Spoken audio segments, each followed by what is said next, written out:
ರಾಯಚೂರು ಜಿಲ್ಲಾ ಮಸ್ಕಿ ಪಟ್ಟಣದ 6ನೇ ವಾರ್ಡ್ನಲ್ಲಿ ನಡೆದ ವೋಟ್ ಚೋರ್ ಗದ್ದಿ ಜೋಡ್ ಅಭಿಯಾನದ ಅಂಗವಾಗಿ ಕೇಂದ್ರ ಸರ್ಕಾರವು 10 ವರ್ಷಗಳಿಂದ ಮತಗಳ್ಳತನದ ಮೂಲಕ ದೇಶದಲ್ಲಿ ಸಂವಿಧಾನ ವಿರೋಧಿ ನಡೆ ಅನುಸರಿಸ್ತಾ ಇದ್ದು ಇದು ಪ್ರಜಾಪ್ರಭುತ್ವದ ಬುನಾದಿಗೆ ಧಕ್ಕೆ ತರುವ ಬೆಳವಣಿಗೆಯಾಗಿದೆ ಎಂದು ಮಸ್ಕಿ ತಾಲೂಕು ಬ್ಲಾಕ್ ಕಾಂಗ್ರೆಸ್ ಪ್ರಧಾನ ಕಾರ್ಯದರ್ಶಿ ಕೃಷ್ಣ ಡಿ ಚಿಗರಿ ಹೇಳಿದ್ದಾರೆ. ಕೇಂದ್ರ ಬಿಜೆಪಿ ಸರ್ಕಾರವು ಚುನಾವಣಾ ಆಯೋಗವನ್ನ ದುರುಪಯೋಗ ಮಾಡಿಕೊಂಡು ಮತಗಳ್ಳತನ ಮಾಡುತ್ತಿರುವುದರ ವಿರುದ್ಧವಾಗಿ ಕಾಂಗ್ರೆಸ್ ಪಕ್ಷವು ದೇಶಾದ್ಯಂತ ಹಮ್ಮಿಕೊಂಡಿರುವ ವೋಟ್ ಚೋರ್ ಗದ್ದಿ ಚೋಡ್ ಸಹಿ ಸಂಗ್ರಹವನ್ನ ಪ್ರತಿ ಬೂತ್ ಮಟ್ಟದಲ್ಲಿ ಅಭಿಯಾನ ಮಾಡಲಾಗಿದ್ದು ಭಾರತದಂತಹ ಬೃಹತ್ ಪ್ರಜಾಪ್ರಭುತ್ವ ದೇಶದಲ್ಲಿ ಬಿಜೆಪಿ ಸರ್ಕಾರವು ಮತಗಳ್ಳತನ ಮಾಡುವ ಮೂಲಕ ಸಂವಿಧಾನದ ಆಶಯಗಳನ್ನು ಕೊಂದು ಹಾಕ್ತಾ ಇದೆ. ಪವಿತ್ರವಾದ ನಮ್ಮ ಮತದಾನದ ಹಕ್ಕನ್ನ ಬಿಜೆಪಿ ಪಕ್ಷ ಕಸಿಯುವ ಕೆಲಸ ಮಾಡ್ತಾ ಇದ್ದು ನಾವೆಲ್ಲ ಜಾಗೃತರಾಗಿ ಕೇಂದ್ರ ಸರ್ಕಾರದ ಕುಟಿಲ ನೀತಿಯನ್ನ ವಿರುದ್ಧವಾಗಿ ಸಹಿ ಸಂಗ್ರಹದ ಮೂಲಕ ವಿರೋಧ ಮಾಡಬೇಕು ಅಂತ ಚಿಗರಿ ಹೇಳಿದರು. ವಾರ್ಡ್ ನಂಬರ್ 6ರಲ್ಲಿ ನಮ್ಮ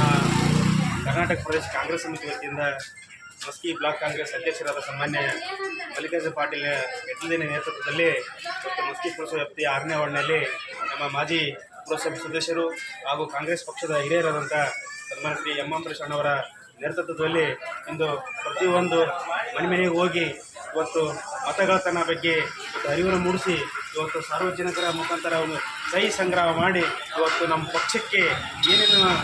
ಕೊಡುಗೆ ಇದ್ದಾವೆ, ಪಕ್ಷಕ್ಕೆ ಏನೇನು ಯೋಜನೆಗಳಿದ್ದಾವೆ ಇವತ್ತು ಜನರಿಗೆ ಕೊಟ್ಟಂಥ ಶ್ರೀ ಎಂ ಅಂಬರೀಶ್ ಅವರಿಗೆ ತಿಳಿಸ್ಕೊಟ್ಟಿದ್ದಾರೆ. ಅದೇ ರೀತಿಯಾಗಿ ಮುಂಬರುವ ದಿನಗಳಲ್ಲಿ ಸ್ಥಳೀಯ ಸಂಸ್ಥೆಯ ಚುನಾವಣೆ ಮಾಡೋದ್ರಲ್ಲಿ ಇವತ್ತು ಕಾಂಗ್ರೆಸ್ ಪಕ್ಷದ ಅನೇಕ ಯೋಜನೆಗಳನ್ನು ಇವತ್ತು ಸಾರ್ವಜನಿಕ ಜನರಿಗೆ ಇವತ್ತು ತಲುಪುವಂಥ ಕಾರ್ಯ ಸಾಮಾನ್ಯ ಮುಖ್ಯಮಂತ್ರಿಗಳಾದ ಸಿದ್ದರಾಮಯ್ಯ ಸಾಹೇಬರು ಮಾಡಿದ್ದಾರೆ ಅಂತ